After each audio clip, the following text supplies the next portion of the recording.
உடைந்த வெள்ளிக்கு ஒட்டு போட ஆச்சாரி இல்லை. அது என்ன?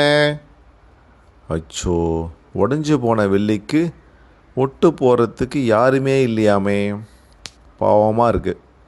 நீங்கள் யாரும் கண்டுபிடிங்க. கண்டுபிடிச்சி அதுக்கு ஆச்சாரியை அழைச்சிட்டு வாங்க பார்க்கலாம். கண்டுபிடிச்சிங்களா? பதில் அரிசி.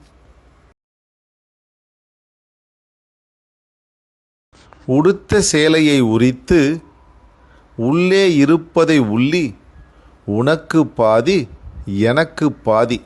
அது என்ன? என்னடா அது? உள்ளே இருப்பது எல்லாத்தையும் பிரித்து பாதி பாதி கொடுத்துட்றாங்களாமே. ரொம்ப நல்ல மனசுக்காரனாக இருப்பான் போல இவன். யாரும் கண்டுபிடிச்சிங்களா? அதுதான் பனங்கிழங்கு.